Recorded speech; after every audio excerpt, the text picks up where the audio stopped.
Welcome to the South Asia Democratic Forum podcast. I'm your host, Tapas Kanti Baul. Today, we delve into a seismic shift in global trade politics, one that's sending tremors across South Asia. On August 6, 2025, US President Donald Trump signed an executive order imposing an additional 25% tariff on Indian imports, citing India's continued purchase of Russian oil. This came on top of a 25% reciprocal tariff, bringing the total to a staggering 50%, a rate unmatched among South Asian nations. The announcement triggered swift diplomatic recalibrations. Within days, Prime Minister Narendra Modi held high level talks with Russian President Vladimir Putin and Chinese President Xi Jinping, signaling a strategic pivot away from Washington. Modi praised Putin as a friend, reaffirming India's commitment to deepening its special and privileged strategic partnership with Russia. Simultaneously, India re engaged with China, with Foreign Minister S. Jaishankar and his Chinese counterpart Wang Yi expressing a desire to move past tensions and forge a cooperative future.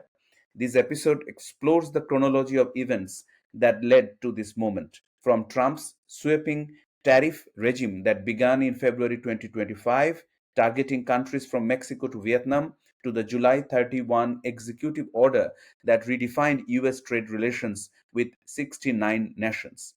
Joining us is Paulo Casaca, Executive Director of SADF, whose insights on the geopolitical and economic implications of this tariff war are crucial.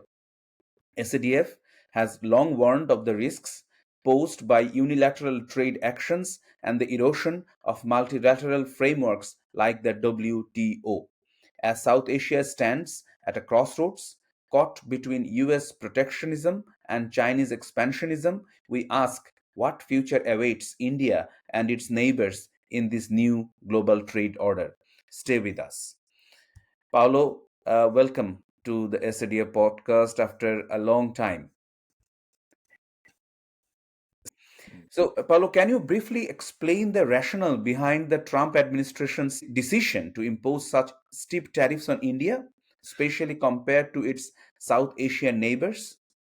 Good morning, Tapas. Thank you very much for this invitation. It is really a very much debated issue, and that stunned most of the people.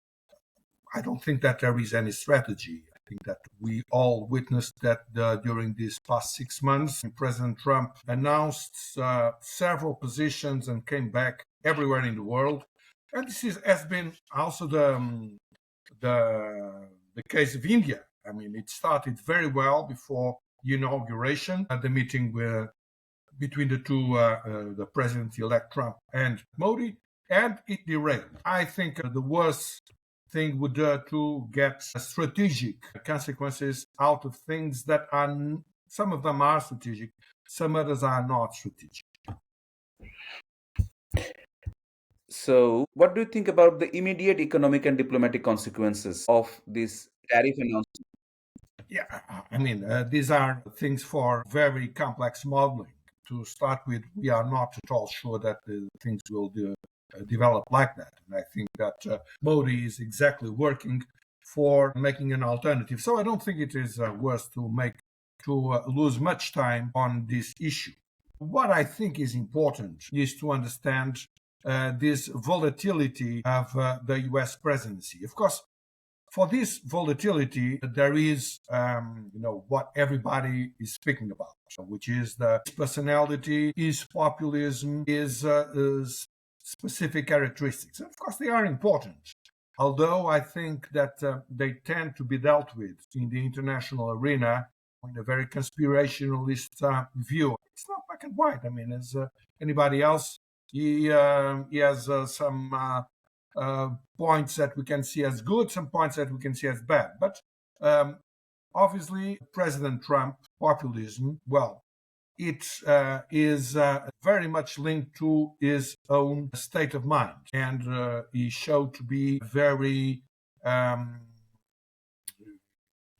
easy to manipulate for things like this Nobel Peace Prize, apparently for some reason that has to do with his own criteria. He thinks that it is really insulting that President Obama was already offered the price even before he did whatever, and President Trump was not offered. Okay, and so this issue was very well manipulated by Pakistan on this war, this battle that followed the terrible terrorist attack of Kashmir. India, for reasons that are structural, never accepted to any sort of multilateral consideration of its differences with Pakistan. And so this had certainly a big impact. Okay, that's true. But I think that we have to go over this specific issue. That is quite true, because this complex set of issues normally do not happen only because of a single reason. Structurally, there are problems. I mean, the problems are there from the partition of India, which was a British idea, of course, with a lot of support within India, but it was a British idea that was, to a long extent, supported by the United States. And this idea was very much fixed on this simplistic geopolitical view that there could be a barrier made by these Muslim states that would stop Russia from getting India. Of course, that from India, this had also necessary repercussions. I mean, India tried as much as possible to align against this perspective of the United Kingdom and later the United States, and it made its best to have an alliance, for instance, with China. It received very well the Mao Zedong takeover of China, but it did, with time, understand that this was not a very good option. Well, regarding the Soviet Union, things were not very different. I mean, you just quoted this, olive branch, this resuming of relations with Russia. Well, Sheikh Hasina did exactly the same thing just before her fall. By the way, I think Russia, either we want it or not, I mean, it's not a world power any longer. Of course, it is a very important power because it has the biggest nuclear arsenal in the world. And so only for this reason, it's very important. But it's not able to project power at the world level. It's as simple as that. And so it's a false alternative. Regarding China, well, I tend to disagree with some of your comments, because, for instance, if you read the press today, you will see that India just is announcing some nuclear capacity that, for the first time, manages to attain everywhere in China. So this is not a meaningless signal. I think that India tried its best to have good relations with China. And this did not work out. Right. It might work out in the future. But for the time being, China is posed on an aggressive position. That is true for the South China Sea. That is true for Taiwan. This is true for Myanmar. And this is certainly true for India. And I think that India knows that. And so strategically, there might be some considerations, but the facts are there. There is no big difference. So the big issue is the United States. Actually, this approach from the United States with this idea of Islam that actually continues the one of the United Kingdom. This idea of political Islam or Islamic counterpower to communism, it's an idea that if it ever was rational, something that is debatable, makes no sense in our day. And I think that September 11th was the most symbol of this fact. I mean, the extremists, supremacist religious ideologies like jihadism are a complete threat to the United States, to the free world, to whoever believes in basic values. But the United States did not get it. Did not get it in the partition, did not get it in the second partition Pakistan and Bangladesh. Actually, it is now known that the United States and Mr. Kissinger in person, he even tried to press China to attack India. Right. I mean, the history has repeatedly shown us that how, in spite of diplomatic endeavors, how India and China could not work together.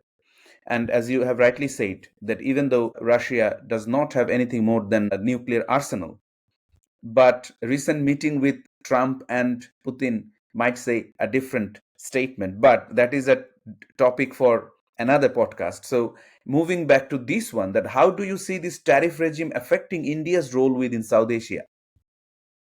Well, you see, you spoke about the WTO, the rules-based international mechanisms.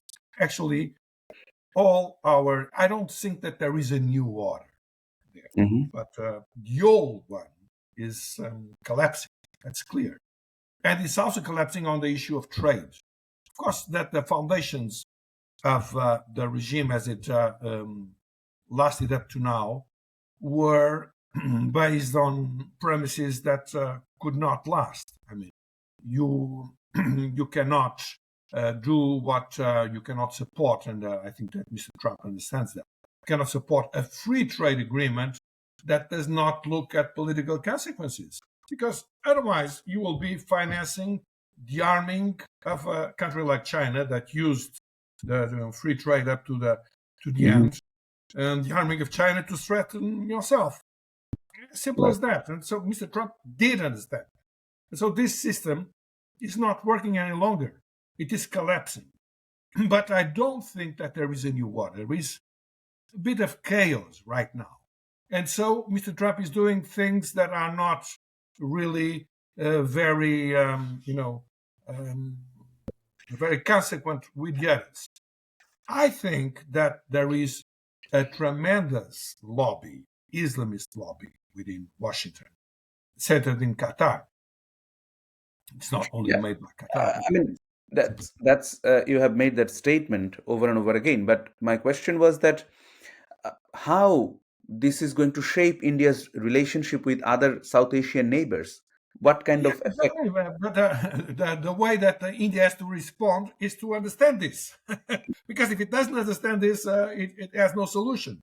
It has to face this lobby. It has to expose it.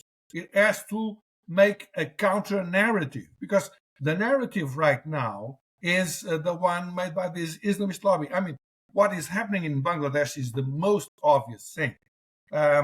You read the international press and you do not understand what is going on. The whole of the international press is contaminated by this disinformation machine. And this is the problem.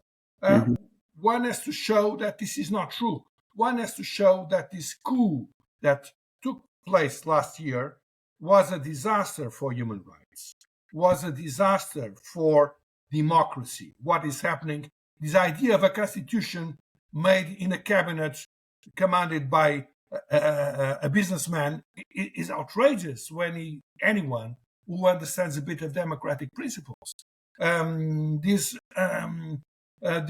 persecution of the identity of the country, of the main popular party that was there from the start. I mean, it's absolutely outrageous for anything that has to do with principles.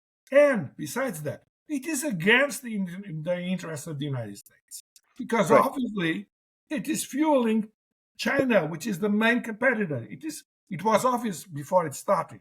It is even more obvious now. So these are the facts that have to be held as the most important ones, the ones that have to be worked out. And, we cannot have the illusion that this is a problem of wokeism. That was a bit the problem, saying, oh, that's the democratic establishment that has this ideology of wokeism. This goes through wokeism, or this goes through many other venues. Sometimes now we speak about right-wing wokeism. This does not make any sense. The issue is that that these interests are using a lot of different venues, and Mhm. this has to be dealt with from this perspective. Of course, that till the moment that this is done, India is under threat directly from the jihadi, this jihadi encirclement, and of course from within, because the woke Soros machine is trying to destabilize India as well. So both these attacks are there, and India has to face them. I think Mr. Modi has been acting very well up to now, because on the issue of Russian oil, it is a ridiculous thing. Okay, Mhm. that did not move a finger to diminish whatever gas dependency it had on Russia, and only manage its sanctions framework according to its own situation. I mean, India could say we were attacked in a most vile way with this terror attack in Kashmir. What were the um, sanctions that the international community established for Pakistan for this attack? I mean, none.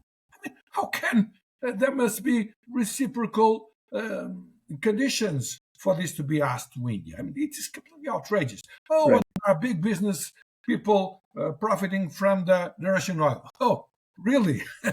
It's completely absurd. I mean, there are no big business profiting from a lot of oil and gas from Qatar and Russia as well in Europe and the United States. It's completely idiotic. It is pure propaganda, and his Treasury Secretary is someone that is proving to be a complete disaster, to say the least.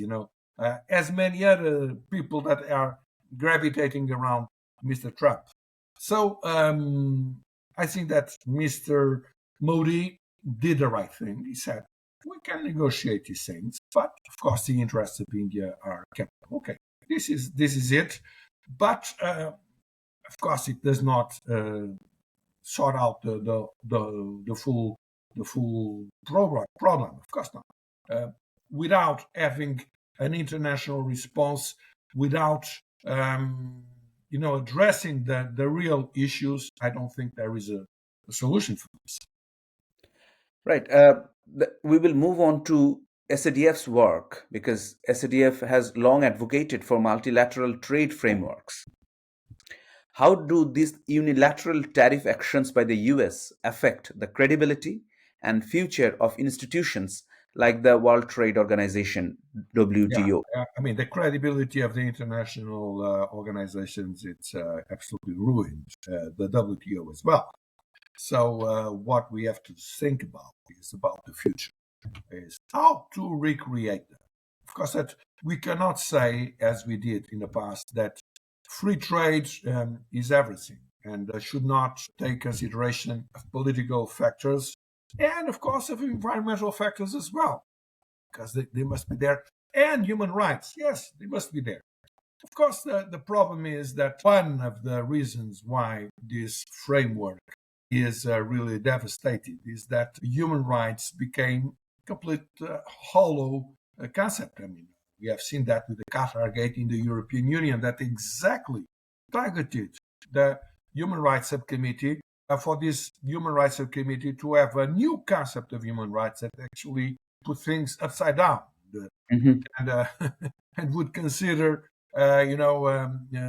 religious supremacism instead of being the major threat, becoming something that you have to respect in the name of the combat against Islamophobia, which is ridiculous. So just to give you an example, and this was operated, and this crisis Mhm. cannot be overcome otherwise than going to the roots of the problems. And the roots of the problems are the influence, the hidden influence of bad actors in the international system.